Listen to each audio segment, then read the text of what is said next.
Beaverhead County, Montana Territory. October 1881, while his neighbors raised timber frames against the coming winter. Lars Ericson did something that made them question his sanity. He took a pickaxe to a hillside and started digging into the earth itself. "He's building a grave for his family," muttered Thomas Bradley, the settlement's most experienced builder. "Mark my words, they'll freeze before February." But what those Montana pioneers dismissed as madness was actually ancient engineering, refined over centuries in the harshest climates on Earth. What did this Norwegian immigrant understand about thermal mass and earth insulation that American frontier builders had completely overlooked? Before we reveal how Lars Ericson's insane tunnel home outperformed every conventional cabin in the territory, hit that like button and subscribe to this channel. And drop a comment below telling us where you're rewatching from, because this survival wisdom works anywhere winter bites hard. Subscribe now, and I promise you'll learn frontier engineering techniques that could literally save your life in a grid-down scenario. The afternoon Lars Ericson announced his construction plan. 17 settlers gathered at Morrison's trading post to hear him out. What they heard sounded like frontier suicide. "I will dig into Anderson Hill," Lars explained in his careful English, rolling out a hand-drawn schematic on the rough-hewn counter. 16 feet deep into the south face, stone foundation at the entrance, sod roof over the excavation, ventilation shaft through the hillside, read more peak. Thomas Bradley, who'd built 23 cabins across 3 territories, didn't hide his contempt. "You're talking about a Durhole Ericson, a glorified root cellar. Where's your firebox going to draw? How will you keep moisture from rotting everything you own?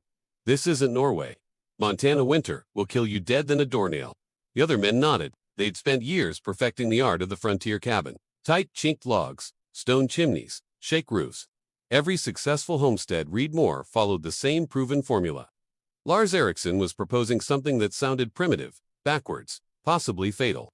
"My grandfather lived in a gam, in Finnmark," Lars said quietly, 70 kilometers north of Alta. Winter temperatures reached 40 below. His home was cut into the earth. "My family survived there for 4 generations." "This ain't Finnmark," Bradley shot back. "And your grandfather you in here to dig you out when that hillside collapses on your wife and children." But Lars had already purchased Redmore, the hillside claim. The deed was recorded.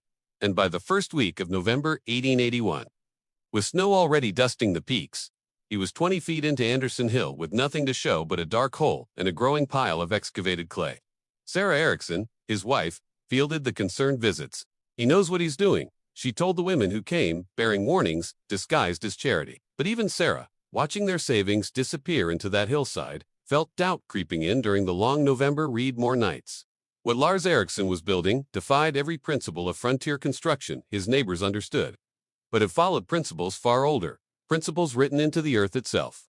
He excavated 16 feet into the hillside at a slight upward angle, creating a tunnel 22 feet long and 12 feet wide. The entry faced precisely southeast, calculated to catch the low winter sun while avoiding the prevailing northwest winds that screamed down from the bitter range. At the entrance, Lars constructed a foundation of stacked Reedmore sandstone, each piece selected for its flat-bearing surface.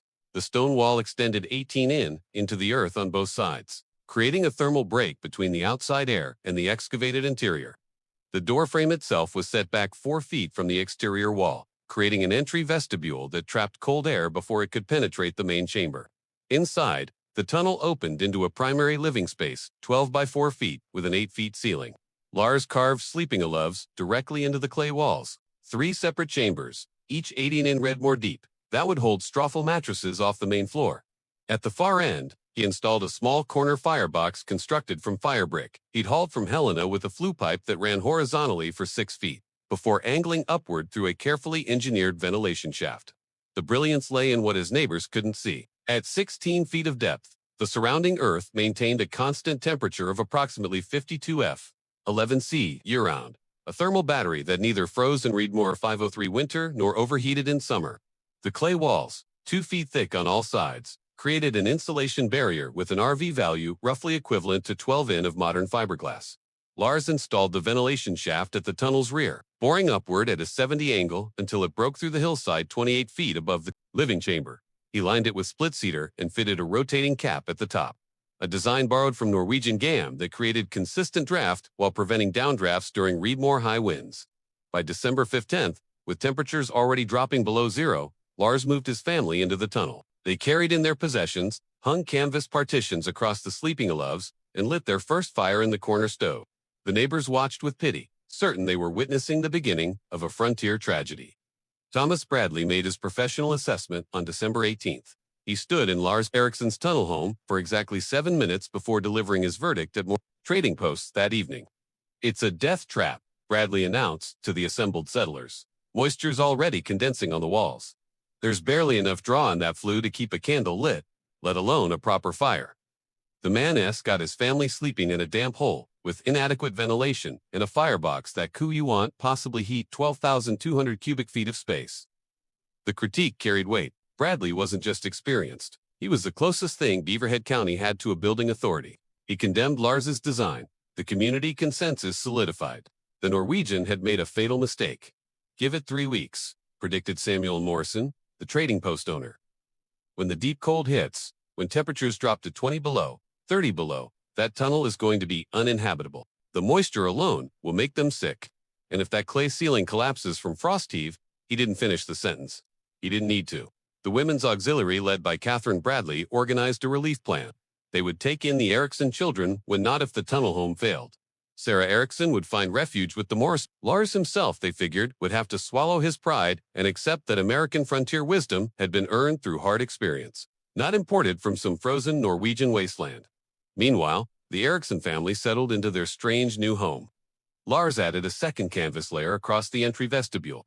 He banked earth against the exterior stone wall, creating an additional insulation burn, and every evening, he burned a small, carefully managed fire in his corner stove. Never the roaring blazes his neighbors maintained. He is just a modest flame that his neighbors interpreted as another sign of inadequate heating. He's rationing wood because he knows it won't help. Bradley told anyone who'd listen. That tunnel's pulling heat straight into the earth. It's thermal suicide. By January 1st, 1882, the entire settlement had written off Lars Ericson's tunnel home as an experiment in frontier folly. The only question remaining was how bad things would get before the Norwegian admitted defeat. Then the weather changed everything. January 12, 1882. The thermometer outside Morrison's trading post read as 38 F39C at dawn. By noon, it had climbed to minus 35 F37C, the warmest it would get for the next 11 days. The cold that descended on Beaverhead County that January wasn't just severe. It was the kind of cold that killed livestock in their barns, that froze water, buckets solid in kitchens, within an hour, that turned exposed skin black with frostbite in under 3 minutes. The kind of cold that made survival a full-time occupation. In the settlements, conventional cabins, families fought desperate battles against the temperature. Thomas Bradley's home, built with double-chin walls, a massive stone fireplace, and a full season's worth of cordwood stacked inside, required feeding the fire every 45 minutes around the clock. Even then, temperatures inside hovered between 41 F and 48 F, 5 to 9 C, except in the immediate vicinity of the firebox, where it reached a bearable 62 F. 17th C. The Morrison family burned through 8 cords of split pine in those 11 days. The Hendersons, in their slightly smaller